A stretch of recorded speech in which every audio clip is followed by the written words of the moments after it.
All right, everyone, thank you so much for joining. Really excited to talk to you all about intermittent fasting. I gave this presentation several years ago, in fact, and some of you may have listened to it back then. A little has changed since then, but I started this presentation when the pandemic was in full swing, and um, gave a couple presentations at that time and was able to reset since then, and now have started my functional medicine practice in peak health and wellness. And really excited to have you all here and listening to this presentation. So we'll go ahead and start by me telling you a little bit about myself.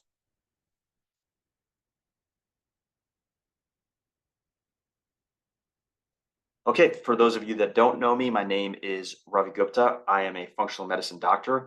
I used to work in a large hospital system here in the Northern Virginia, Fairfax area. And I worked as an inpatient adult provider or a medical hospitalist. And what I noticed working in that setting was that people would come into the hospital um, akin to a revolving door, meaning that people would come in with chronic conditions, with exacerbations.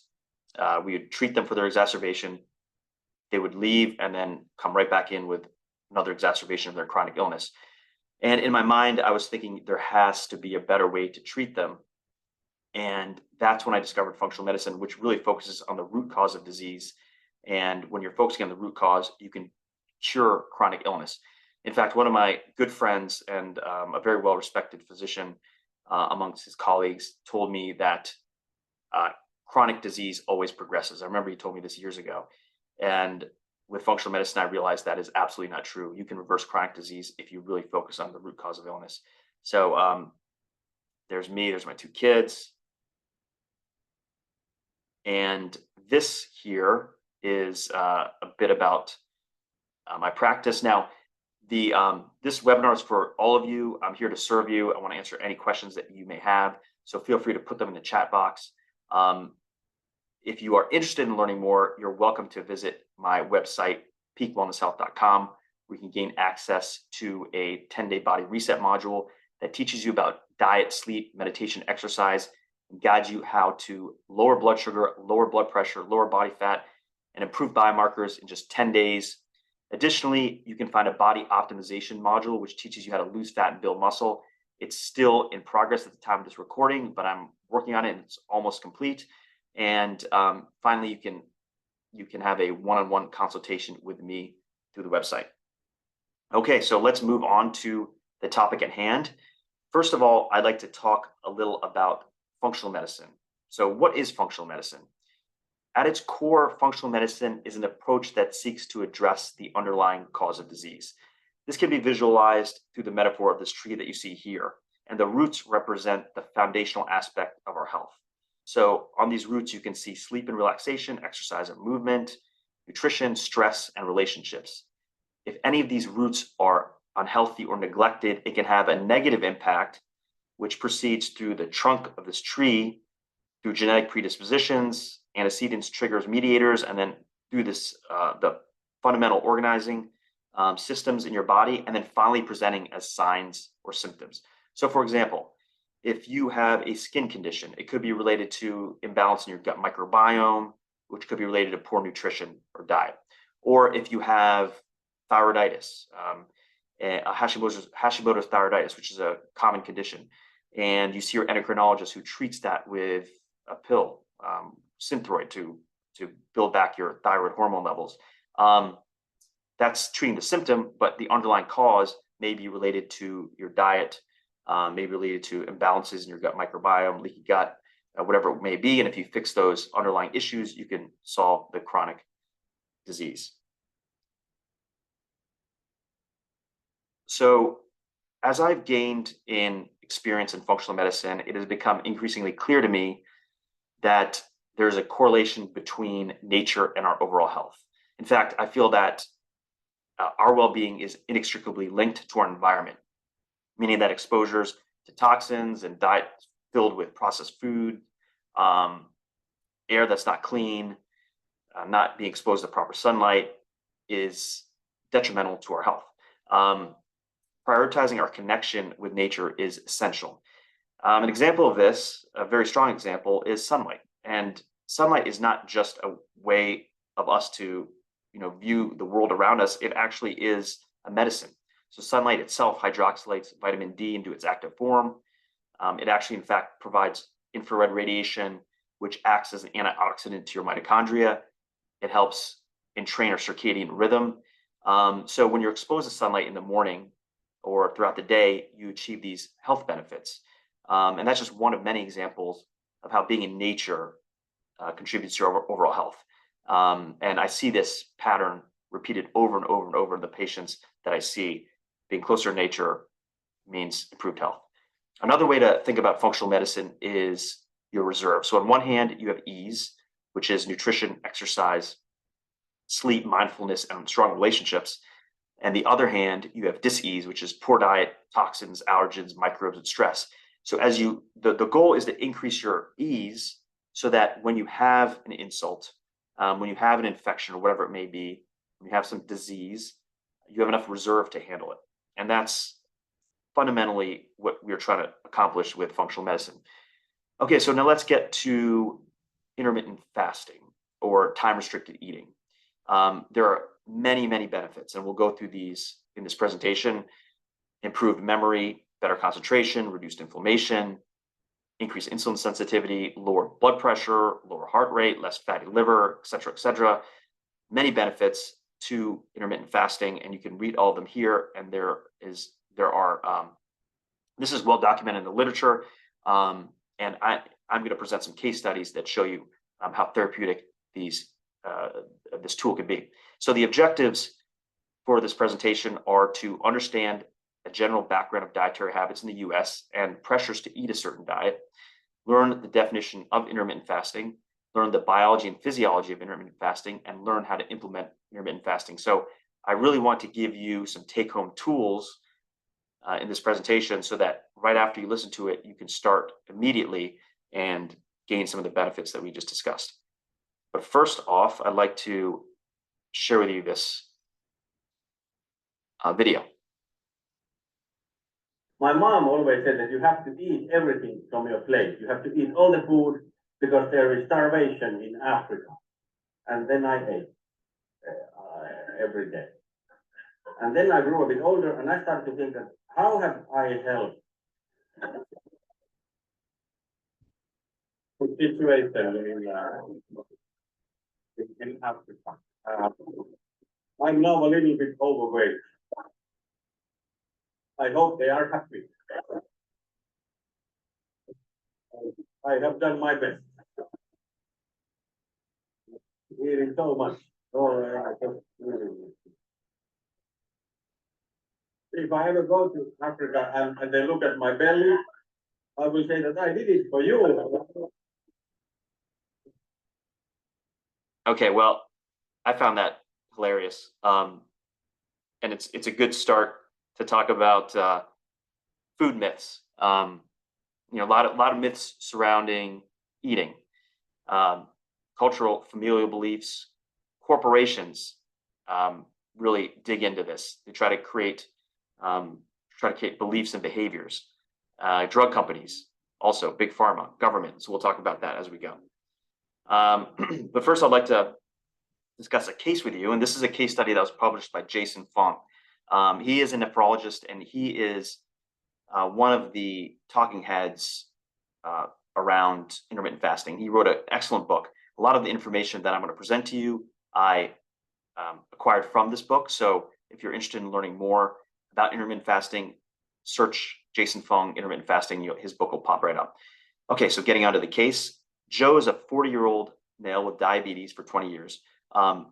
Quick note, I gave this presentation to a lot of residents and students in the past. It's going to have some words in here that are medical, but I will translate them for you.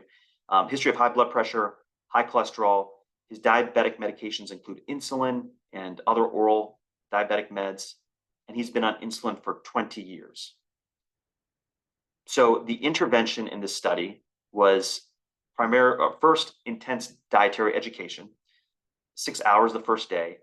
The next was therapeutic fasting, alternating 24-hour fasts 3 days per week for several months. And the goal was to wean his diabetic meds, and his blood sugars were checked 4 times a day while doing this. This is a sample diet that he could be following. So you could see that, on day 1, you're skipping breakfast and your morning snack and starting with lunch. The next day is a 24-hour fast, and then you just have dinner only. And then the next day you start with lunch, and then the next day you start with dinner, etc. So the results of this fast show a drop in hemoglobin A1C, and hemoglobin A1C is the measure of your glucose levels over time. So 12 is considerably high. 7.5 is still high. It's in the diabetic range, but it's obviously considerably less. His initial diabetic medications were included insulin and many others, and he was just on one drug afterwards. His initial weight went from 83 kilograms to 73, so a drop in over 20 pounds. His waist circumference dropped, and the number of days to get off insulin was 5. So that's remarkable. After being on insulin for 20 years, it took 5 days to get off insulin. So that's the power of fasting. Okay, so let's move on to dietary habits. I remember back in the 80s when I was growing up, we only had 3 meals a day. When I'd come home from school and ask my mother for a snack, she would tell me to wait for dinner. Fast forward many years later, my kids are eating breakfast, lunch, a post-lunch snack. After they come back from school, they eat a snack, they eat dinner, they eat a snack before bedtime. And this is common practice. So that's 6 meals a day. And sometimes we're even pushing more. So you can see in this graph over time, over the decades, we've been pushing more and more meals. In fact, you can see here that some people even push 10 to 12 meals a day. And over time, with our dietary habits changing, you can see an increased prevalence of diabetes. Along with diabetes, you see a correlative increase in obesity. And in fact, the latest statistics show that 42% of Americans are obese. That's about half of us with a BMI over 30. According to researchers at the UNC Chapel Hill School of Public Health, only 1 in 8 of us, or 12% of Americans, are achieving optimal metabolic health. And that's a pretty scary statistic. And that means that many people are more vulnerable to develop type 2 diabetes, cardiovascular disease, other serious health issues. So metabolic health is defined as optimal levels of 5 things: your blood glucose, your triglycerides, your lipids, your blood pressure, and your waist circumference. So again, only 12% of people are optimal here. So why is this happening? Why are we getting more obese? Why are we developing more diabetes? What has changed? Well, there's several reasons for the trend. Cultural factors undoubtedly play a part in this problem, but a significant contributor to this is the food industry and the prevalence of processed foods. And many of these foods contain high fructose corn syrup, which is an obesogen and is processed differently in our bodies. In fact, the liver metabolizes high fructose corn syrup primarily, and it's stored as fat in the liver, leading to insulin resistance. Also, big pharma plays a role in our messaging around food and weight management, and the food industry also plays a role. And this all leads to a message to eat more. So imagine this scenario. You're sitting down for dinner. You're served this steak and fry. It's the steak and fried dinner here, you can see. Or if you're a vegetarian, imagine tofu sitting there with fries, and you eat your fill. And then somebody says, "Hey, do you want more?" And you say, "No, I cannot eat anymore. I'm full." Well, then a nice plate of cookies is presented to you, as you can see here. And the question is, "Hey, do you want to eat these cookies?" And most likely you have room to stuff some of these in your mouth, right? You'll probably eat 2 or 3 of these, even though you're full from the other meal. Well, the reason for this is it's purposeful. These foods are designed to alter certain hormones in our body and bypass our satiation mechanisms, so that we continue to eat more and more. And, why is that? Well, obviously there's profits involved, and I'll talk about that in just a bit. But as you can see, with high fructose corn syrup increasing over the years, obesity has also correlated at a parallel rate. So as I mentioned, profits. Take, for instance, the top 20 fast food chains that rake in the most money. McDonald's generated 35.8 billion worth of sales, and this is old data. It's 2015, and you can see that these companies are incentivized to encourage us to eat more and more. There's huge profits behind them getting us to eat more. There's profits behind them bypassing our normal satiation mechanisms and getting us to eat without feeling completely full. And there's a lot of research into it. And now when you start getting obese from eating all that food, you start developing diabetes, in comes Big Pharma to save the day, right? Well, here's an article about the 5 biggest blockbuster diabetes drugs of the future. Now, this is an old article. Some of these drugs are already out, but you can see Trulicity by Eli Lilly, which is projected a $4.6 billion in sales. Ozempic by Novo Nordisk, $4.4 billion in sales.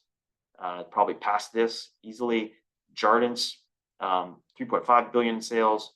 Tresbia by Novo Nordisk, $3.4 billion in sales. Now, these are just single drugs that are achieving billion-dollar sale points, and these companies make many of them. So you can imagine how much pressure that they feel to continue to produce this product to make more money.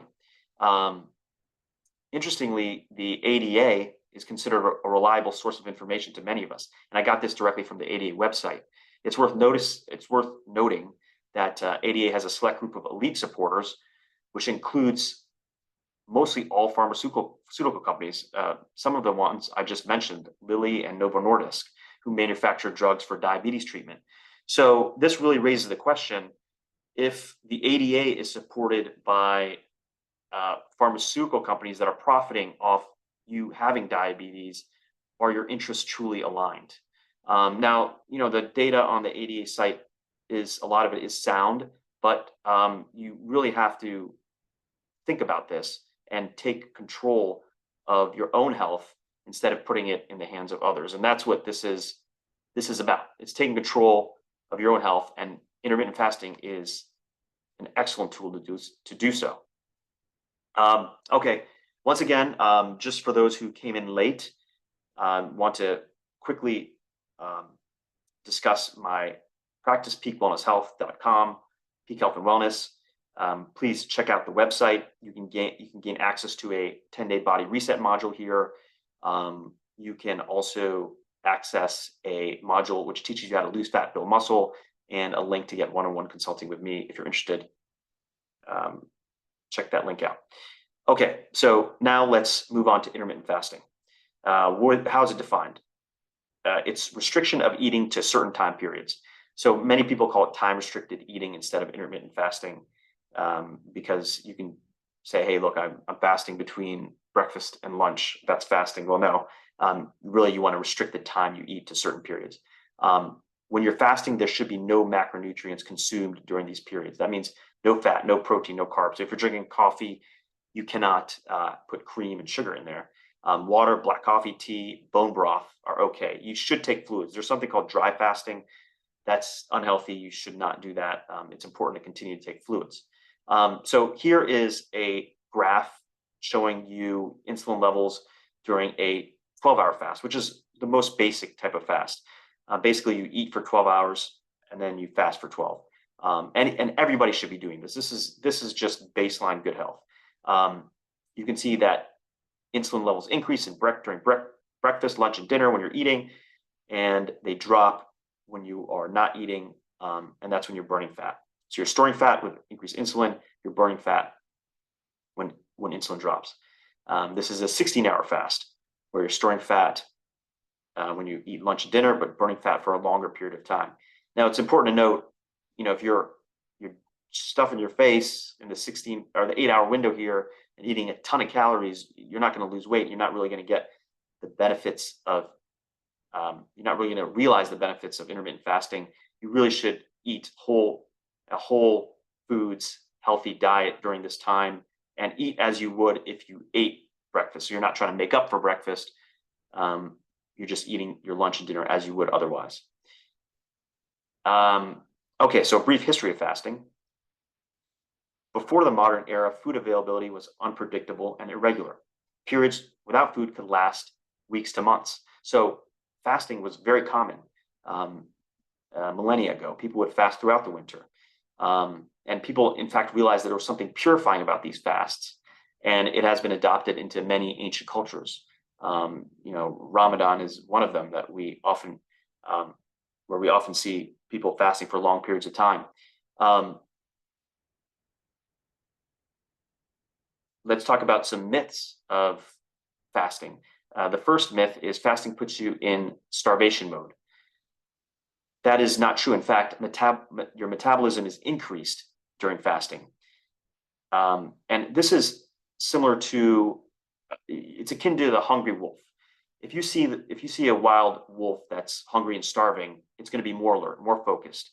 In fact, their metabolism is increased. And if you think about it from an evolutionary perspective, it doesn't make sense that if an animal is not eating, that it will lose energy, it will get weaker, it'll get slower, because that animal will die, and it's a selective pressure for the entire species to die out. So nature has made up for that by increasing your metabolism, increasing your focus when you're fasting. So you do not go into starvation mode. Another myth, fasting makes you burn muscle. So that again is false. Rather than muscle burning, we actually conserve muscle during fasting. Growth hormone increases considerably, and muscle is preserved as long as one exercises. So the important thing about muscle is that it takes exercise, progressive overload, and protein to build muscle. To maintain muscle, you have to continue to exercise. You have to take that protein in. But if you are fasting for periods of time, you're not going to selectively lose that muscle. You will selectively lose fat as long as you continue to exercise. So a good analogy of this is if you stored up a bunch of firewood for the winter, and you have it prepped for cold weather.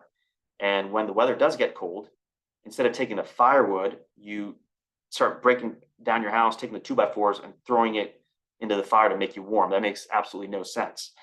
It makes no sense at all. And that's what your body would be doing if you're taking muscle and breaking that down to make energy. Your fat is there for energy and is preferentially used. And you can see in this graph, in fact, the oxidation rate of different macronutrients when you are fasting. And protein and carbohydrates are low. Carbohydrates are always first. They drop when the stores run out. Protein is low, but fat remains high. Myth number 3, fasting causes low blood glucose. So in 24 to 36 hours, your glycogen stores, which are in your liver and your muscle, become depleted. But then your liver begins a process called gluconeogenesis, which uses glycerol, which is the backbone of fat, to produce glucose. So you will not suffer from low blood glucose if you are healthy. Now, if you have severe diabetes, you're taking diabetic meds, you have to be careful of hypoglycemia or low blood sugars, because that in fact can be dangerous. But if you are otherwise just metabolically unhealthy and are fasting to lose weight, and you haven't had an issue with low blood glucose before, it typically does not cause low blood glucose.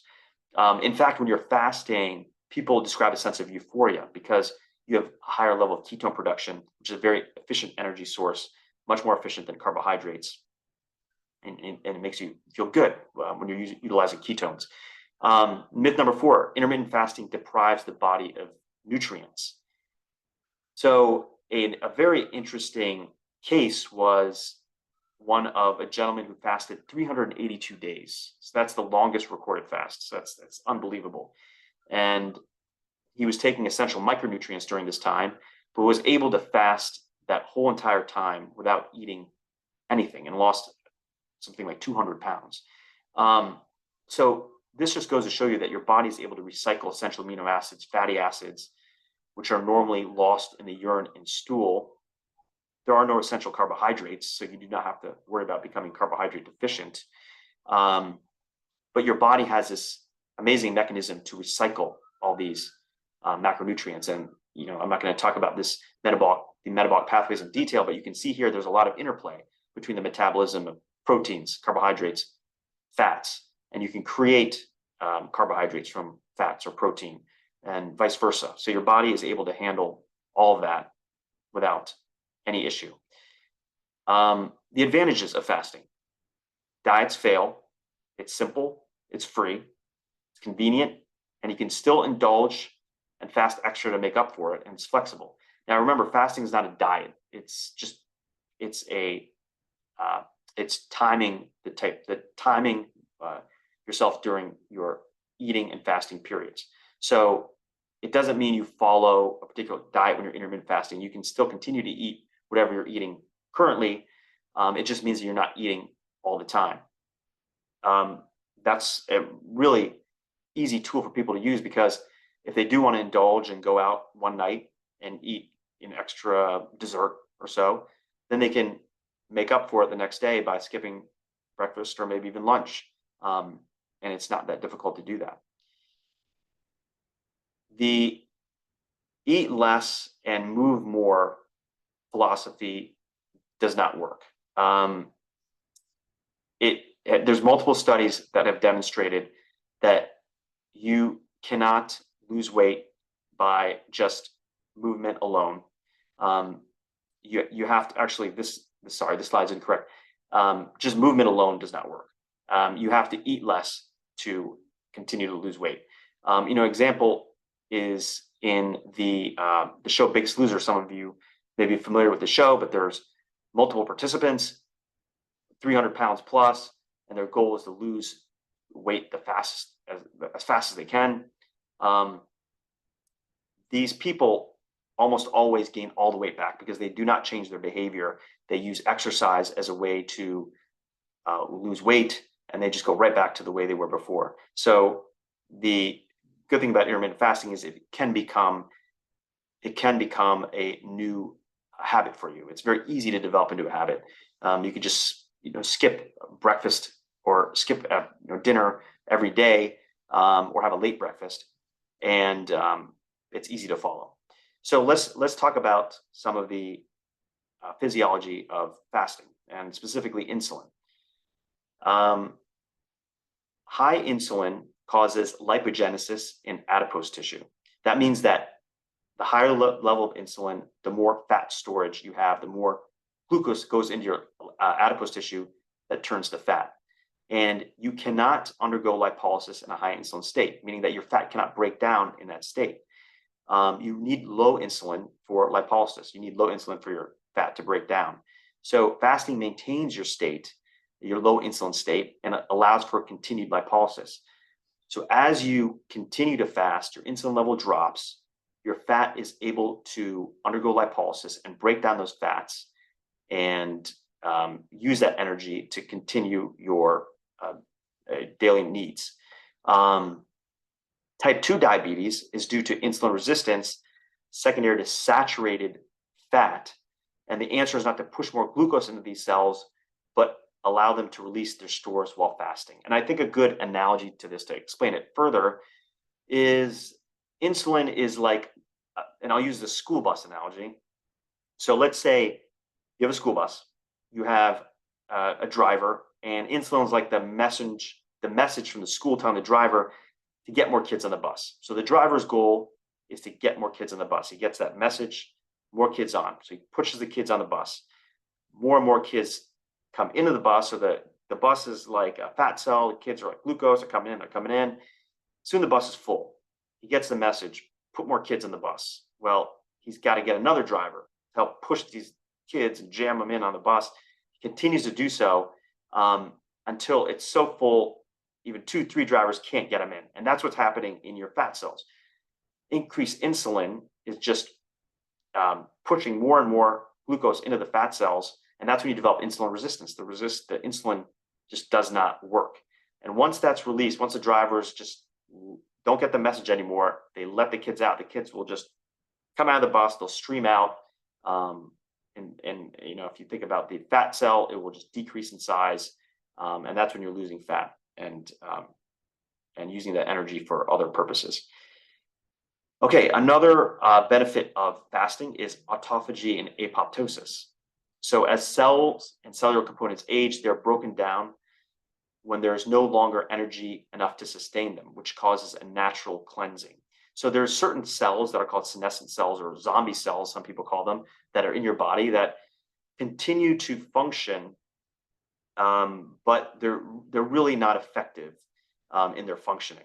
And when you fast, it's almost like survival of the fittest amongst your cells. So these senescent cells or zombie cells are actually killed or undergo autophagy or apoptosis, so that they're broken down for parts. And then when you resume eating, you are in a kind of a cleaner state. It helps decrease feelings of some of these senescent cells are responsible for aging and cancer and things like that, so it decreases that risk. Also, fasting improves your cholesterol profile, decreases triglycerides, decreases LDL, decreases total cholesterol, and maintains your HDL. So now let's get to how to fast. It's really simple. You don't eat macronutrients. It's not that complicated. Water, tea, coffee without cream and sugar, or bone broth is okay. Now, bone broth, I've said before, and it's something that does not cause you to break your fast, but it's full of minerals and other nutrients that help you kind of feel the satiety, so you can take that, not break your fast, and maintain your fast longer. So something to consider. No macronutrients, and again, important for best results, eat whole, fresh foods. So the different types of fasts. There's a 12-hour fast, which I mentioned before. That's the standard fast that everyone can do. That's more of a preventative type thing. There's a 16-hour fast you can do, which is a 16-hour fast, 8-hour window, which will help with slow and steady weight loss. Now, again, if you eat a lot during that 8-hour period, you may not lose weight, but as long as you decrease your caloric intake, you will continue that slow and steady weight loss, and eventually you reach a plateau. There's other fasts, 24, 36, 42-hour fasts. Sometimes people take longer fasts, like 7 to 14-day fasts. And again, I mentioned that 382-day fast, which was a Scottish man, 456 pounds, and his weight went down to 180. So that's pretty phenomenal. Okay, let's move to the next case report. 47-year-old male with diabetes for 10 years, hypertension, high cholesterol. He's on multiple oral diabetic meds and insulin. His results from fasting are as follows: a decrease in his hemoglobin A1C, completely off his diabetic medication, so he's not taking any, 13 days to come off insulin entirely.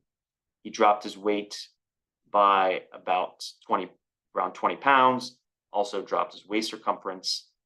So an amazing result from the powerful therapeutic tool of fasting. So for this talk, I used some case reports that I mentioned to you, and also the book, A Complete Guide to Fasting by Jason Fung, which I also mentioned.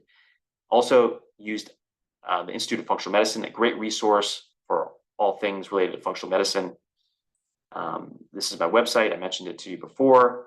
And if you have any questions, please feel free to contact me or my assistant, April at raviguptamd.com. My email address is ravi@raviguptamd.com. And that concludes the presentation. I hope you got a lot out of it. Let's see if there's any questions. If you have any questions, feel free to put them in the chat box.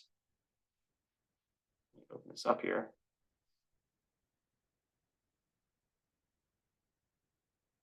Okay, so one question from Mariola is, how about coffee with honey? So remember, honey is a macronutrient. It's a carbohydrate, sugar. So if you do take coffee with honey, it will interrupt your fast.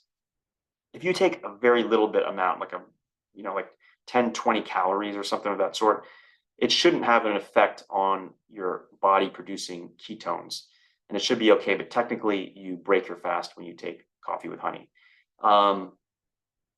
Another question is, I've heard fasting is better for men than women. Do we have biologic differences that make it different as far as the benefits of fasting? So the answer to that is no.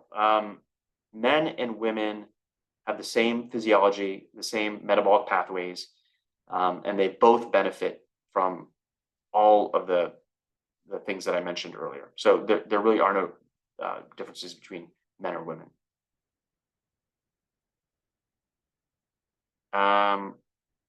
Okay. Anybody else have any other questions? Okay, here's another question. When fasting, does it need to be the same time or all the time? Every day window of eating starting at the same time. Okay, so the question is, you need to fast at the same time. And that the beauty of fasting is, no, you don't. It's very flexible. You can fast one day, you don't have to fast the next day. You can say you're going to fast for 16 hours every day for a week, and then maybe the next week you only do 12 hours. It's very flexible. You can change it as you see fit. If you continue fasting for longer periods of time consistently, you will see more of the benefits that I described earlier. But the great thing about intermittent fasting is it's very flexible. You can do it, and you can really do it however you want. Another question from Art: how many carbs should I eat after 15 hours of fasting? Should I keto and fast? Okay, great question. So now carbohydrates are not a necessity. There are no essential carbohydrates. So technically you do not need carbohydrates. The answer to that is there's no set amount of carbohydrates you should eat after fasting. Ultimately, what you want to do with fasting, and the reason you lose weight with fasting, is because you have overall a decreased caloric intake that day. So your total daily energy expenditure is a certain amount of calories, and when you fast, you're dropping that. Now, there are other benefits that I mentioned, like autophagy, apoptosis, high levels of growth hormone, et cetera, et cetera. So those are benefits of time-restricted eating. But when you're losing weight, it's really because of your caloric intake. So when you're fasting, you are in a state of ketosis. So if you're saying, should I keto and fast? You are actually you're in a state of ketosis if you fast for long enough. You can eat a ketogenic diet and fast. There's no problem with that. A lot of people don't do well with ketogenic diets. It just depends how you feel. If you feel like you're able to tolerate that well, then you should go for it. And remember, if you're eating fibrous vegetables, there's little processed carbohydrates in those. They're super healthy for you. They're obviously very nutritious. You want to eat as many vegetables as you can. And the carbohydrate load is pretty low. So you can continue to eat all the vegetables that you want, all the vegetables you should. In fact, you should fill 3/4 of your plate with vegetables, and the other fourth should be with a good protein source and maybe some rice or other carbohydrates that you want to eat. But yes, you have an option to do any of the above. Now, remember, fasting is not a diet. It's just a type of it's time restricted eating at certain times. All right. Let's see. Any other questions?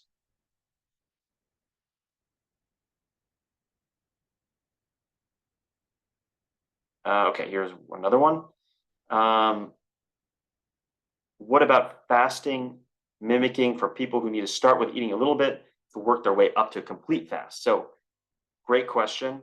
There is a fast mimicking diet, and there's a researcher named Walter Longo, who's a proponent of this fast mimicking diet. And what that diet is a very low caloric intake diet, about 800 calories a day for 5 days, and it's supposed to mimic a fast, and it puts you in a state of ketosis. Very little carbohydrates, mostly fats and proteins. That diet has been shown to have similar benefits to intermittent fasting. So yes, you can do a fast mimicking diet for, and his product is called Prolon.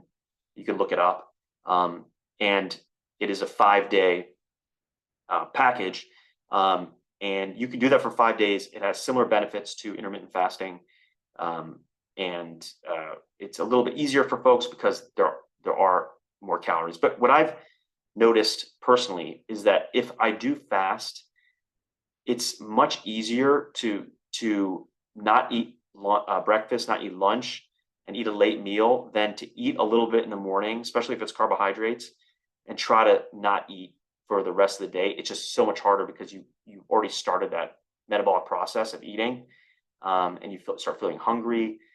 You start craving more. But if you don't eat at all, you'll feel these little spikes of hunger. But as long as you suppress them, you don't need to eat when you feel hungry. That's a big key here. You don't need, your body's not telling you have to eat or you're going to starve. It's not true. You can just hold off, and you'll notice after maybe 30 minutes, an hour, that feeling is going to go, and you're going to actually feel like you're full again, interestingly. So it's much easier to do that. All right. Any other questions? Okay, I think that's it. I hope you guys got a lot out of this presentation. I really enjoyed giving it. If you have any more questions, feel free to email me or April at any time. And feel free to sign up on our website to get more of these, to get links to more of these presentations. I'm going to do one a month. So if you like this, please share it with a friend, a loved one. And my goal is really to spread this message. I'm very passionate about it. I want to spread the message of functional medicine to as many people as I can. Thank you so much for joining.